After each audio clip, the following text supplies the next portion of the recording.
Film bercerita tentang seorang anak yang bernama Ishan.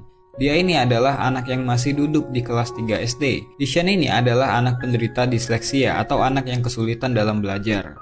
Jadi di kondisinya yang sekarang, Ishan masih belum bisa baca tulis dan menghitung. Dia lebih tertarik pada hal lain daripada mengikuti belajar mengajar di kelas. Di sekolahnya, dia jadi anak yang tanda kutip paling bodoh karena selalu dapat nilai paling rendah di kelas. Di rumah, dia bukan anak satu-satunya. Dia punya kakak laki-laki bernama Johan. Beda dengan Ishan, Johan adalah anak yang paling pintar.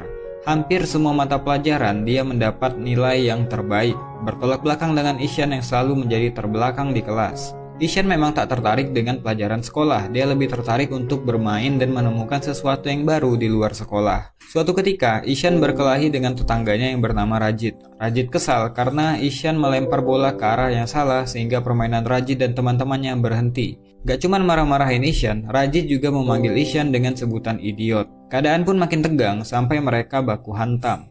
Ishan mendapatkan luka di kepala sedangkan Rajit dapat luka gigitan. Hal ini pun membuat Ishan kesal karena nggak di sekolah, nggak di lingkungan tetangganya, dia dapat perlakuan yang sama.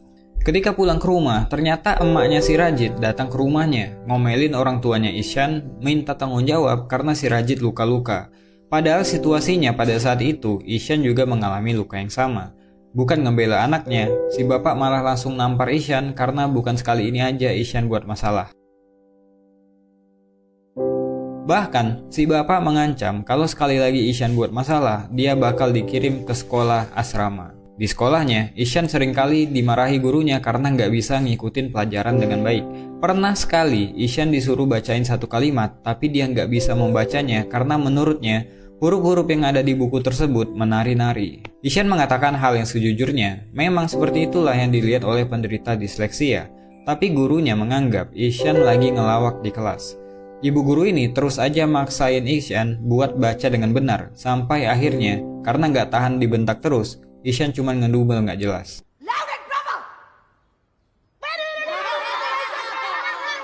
Ya karena hal tersebut, Ishan pun dikeluarkan dari kelas. Karena Ishan anak yang tanda kutip berbeda dari anak yang biasanya, dia pun kerap dibully oleh anak-anak di sekolah, bahkan teman-teman sekelasnya. Setelah jam pertama, dia memilih bolos pada hari itu dan pergi berkeliaran di jalan. Melihat sekitar, pergi kemanapun dia mau, melihat apapun yang dia suka. Di rumah, Ishan memang menunjukkan ketertarikannya pada seni dan dunia hewan. Dia juga suka melukis, menggambar, dan bermain. Pada malam hari, dia bercerita ke kakaknya kalau dia bolos sekolah pada hari itu dan dia nggak takut sama sekali. Bahkan itu menjadi pengalaman baru buat dia. Dia pun meminta bantuan kakaknya untuk menuliskan keterangan absen palsu karena dia bolos pada hari itu. Keesokan paginya di sekolah, gurunya mengadakan ujian matematika dadakan yang membuat Ishan pusing bukan main. Baca aja nggak bisa, nulis juga nggak, ngitung apa lagi. Jadi dia mencoba untuk mengerjakan soal matematika dengan imajinasinya. Ishan pun berhasil menjawab soal nomor 1, tapi imajinasinya untuk satu soal tadi ternyata ngabisin waktu yang lama banget.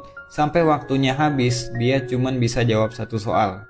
Udah gitu jawabannya salah lagi. Pada hari yang lain ketika di rumah, dia ketahuan bolos karena bapaknya menemukan surat izin palsu yang Ishan gunakan ketika dia bolos.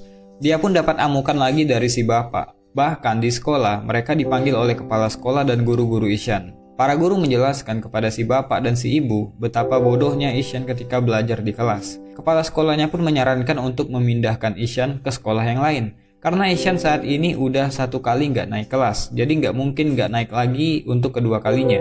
Akhirnya, terpaksa si bapak berencana mindahin Ishan ke sekolah asrama. Walaupun Ishan berusaha untuk menolak hal tersebut dan berjanji akan belajar lebih giat lagi, tapi sia-sia saja karena dia tetap akan dipindahkan ke sana. Mereka sekeluarga pun mengantarkan Ishan ke sekolah sekaligus tempat tinggal barunya. Dengan berat hati, si ibu ngelepas anak bungsunya untuk hidup sendiri di sekolah asrama. Ishan pun memulai hidup barunya di sana.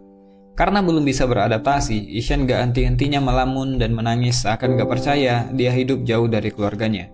Apalagi dia menganggap bahwa nasib yang dia alami saat ini adalah bentuk hukuman dari orang tuanya karena kenakalan yang dia buat. Di sekolah barunya itu pun, Ishan tetap mendapatkan bulian. Dia masih aja dimarahi gurunya karena dia nggak bisa belajar seperti anak pada umumnya. Nggak ada yang paham sama Ishan yang memang menderita disleksia. Di asrama ini, dia seperti terpenjara di dalam sebuah lingkungan yang gak mendukung. Setiap hari, Ishan hidup dengan bulian dan kemarahan. Apalagi, keadaan udah berbeda dengan yang dulu. Saat ini, kehadiran ibu dan kakak laki-lakinya yang biasanya memberikan kasih sayang padanya udah gak ada. Hal itu pun membuat Ishan stres dan merasa tertekan. Kunjungan orang tua setiap hari Sabtu dan Minggu pun gak mengobati kemarahan Ishan pada nasibnya yang kerap dipanggil bodoh dan idiot. Pada suatu hari, sekolah kedatangan guru kesenian baru bernama Pak Nikum. Kehadiran guru ganteng ini membawa aura yang berbeda untuk sekolah ini. Metode mengajarnya sangat asik dan fun. Baru hari pertama aja, dia langsung dekat dengan murid barunya. Tapi tetap aja, Ishan belum lepas dari stres yang dialami selama tinggal di asrama. Sehingga waktu Ishan lebih banyak diisi dengan merenung dan melamun. Ditambah lagi ketika ibunya menelpon dan mengabari kalau mereka nggak bisa datang pada hari Sabtu nanti karena menghadiri pertandingan final tenis yang kakaknya ikuti, hal itu membuat dia sedih dan nggak ngomong satu kata pun. Pada suatu hari, Pak Nikum melihat Ishan di depan kelas. Mengamati Ishan yang selalu terlihat ketakutan dan tertekan, dia pun menanyakannya pada teman sebangku Ishan yaitu Rajan. Rajan pun bercerita kalau Ishan adalah anak baru yang ingin pulang ke rumah. Dia juga menceritakan kepada Pak Nikum kalau Ishan selalu dihukum karena nggak bisa ngikutin pelajaran. Jadi Pak Nikum berinisiatif mencari buku tugas Ishan dan akhirnya mengetahui bahwa Ishan adalah anak yang memang punya kesulitan dalam belajar atau disleksia. Pak Nikum ini adalah guru yang memang memahami anak-anak karena dia juga mengajar di sekolah luar biasa, tempat anak-anak kurang beruntung, di mana dia di sana udah terbiasa menghadirkan keceriaan untuk anak-anak. Dan untuk membantu Ishan dalam keterpurukannya dan juga untuk lebih memahami Ishan, Pak Nikum pergi ke rumah orang tua Ishan dan bertanya semua hal tentang Ishan. Dari sana si ibu menjelaskan kepada Pak Nikum bahwa Ishan sangat mencintai dunia seni seperti melukis. Mengingat Ishan yang selalu tertekan di sekolah, Pak Nikum pun menanyakan kepada orang tua Ishan kenapa Ishan sampai dikirim ke sekolah asrama. Ayahnya hanya menyebutkan keluhan-keluhan yang dia rasakan selama menghadapi Ishan. Dia nggak tahan kalau Ishan nakal lah, malas belajar lah, sering buat masalah, dan lain-lain. Pak Nikum pun mencoba memberikan penjelasan bahwa Ishan mengalami disleksia. Pak Nikum juga memperlihatkan pola kesalahan yang sama yang Ishan lakukan ketika menulis sebuah kata atau kalimat. Pak Nikum menjelaskan bahwa Ishan sebenarnya cuman butuh support dan butuh waktu. Namun si bapak malah nggak terima dan tetap menganggap Ishan adalah anak yang malas untuk belajar dan membandingkan Ishan dengan kakaknya yang selalu juara kelas. Padahal Pak Nikum udah ngasih tahu kalau Ishan lebih menonjol di bidang seni seperti melukis dan dia punya bakat yang luar biasa di sana. Tapi si bapak menganggap dengan kemampuan melukisnya, Ishan gak akan bisa bersaing di dunia luar. Mengirim Ishan ke sekolah asrama adalah solusi terbaik karena gak ada alternatif lain. Mendengar hal tersebut pun, Pak Nikum jadi kesal karena si bapak hanya memandang dunia luar sebagai arena kompetisi. Ketika Pak Nikum pulang, si ibu pun menangis memikirkan kata-kata Pak Nikum yang mungkin ada benarnya juga. Keesokan paginya ketika di sekolah, Pak Nikum menceritakan sebuah kisah tentang anak yang gak bisa baca tulis. Tentang anak yang melihat huruf dan angka menari-nari seperti orang yang berdisko. Bahkan ketika dia gak lulus, semua orang mentertawakannya. Kemudian suatu hari, anak itu mengguncang dunia dengan teori yang dia publikasikan. Siapakah dia? Tanya Pak Nikum kepada anak-anak. Ishan pun memasang wajah tegang. Takut kalau guru ini akan membuli kekurangannya lagi dan akhirnya menjadi bahan tertawaan teman sekelasnya. Namun ketika Pak Nikum menunjukkan foto Albert Einstein, Ishan pun kaget. Ternyata yang lagi Pak Nikum ceritain adalah orang-orang jenius. Selain Albert Einstein, Pak Nikum juga menceritakan tentang Leonardo da Vinci, seorang desainer dan seniman terkenal di dunia. Pak Nikum juga menceritakan orang populer lainnya, seperti Pablo Picasso, Agatha Christie, Walt Disney, Thomas Alva Edison, yang semuanya punya persamaan, yaitu mengalami disleksia ketika masih kecil. Setelah kelas selesai, Pak Nikum pun ngomong empat mata dengan Ishan. Kalau ternyata ketika Pak Nikum masih kecil pun dia mengalami disleksia yang sama seperti Ishan. Pelajaran Pak Nikum hari ini membuat Ishan kembali bergairah untuk menjalani hari-harinya di asrama. Hanya di pelajaran Pak Nikum lah dia bisa mengekspresikan dirinya, berkarya sesuai pikirannya, dan mendapatkan apresiasi. Pak Nikum pun sampai menemui kepala sekolah, khusus untuk membicarakan tentang Ishan. Kepala sekolah bilang bahwa banyak guru yang mengeluhkan tentang Ishan, dan kayaknya Ishan lebih cocok disekolahkan di tempat yang khusus seperti sekolah luar biasa. Tapi Pak Nikum langsung bilang kalau Ishan adalah anak yang punya kecerdasan di atas rata-rata dan berhak untuk berada di sekolah yang normal.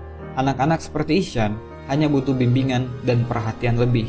Kepala sekolah pun bilang gak mungkin para guru mau mengurus satu anak dari 40 anak dalam satu kelas. Pak Nikum pun berkata untuk pelajaran lain mungkin bisa diabaikan apapun hasilnya karena setiap anak pasti akan punya bakat utama. Kemudian Pak Nikum menunjukkan lukisan yang dibuat oleh Ishan dan mengusulkan kalau masalah tulis-menulis dan mengeja mungkin bisa menyusul. Sebagai solusi, Ishan bisa dites secara lisan karena secara lisan ataupun tertulis, pengetahuan tetaplah pengetahuan. Dan Pak Nikum akan meluangkan waktunya untuk mengajari baca tulis kepada Ishan secara privat. Kepala sekolah pun setuju untuk memberikan kesempatan ini. Ishan pun akhirnya dapat guru yang cocok, yang mengerti cara mengajari anak disleksia seperti dirinya.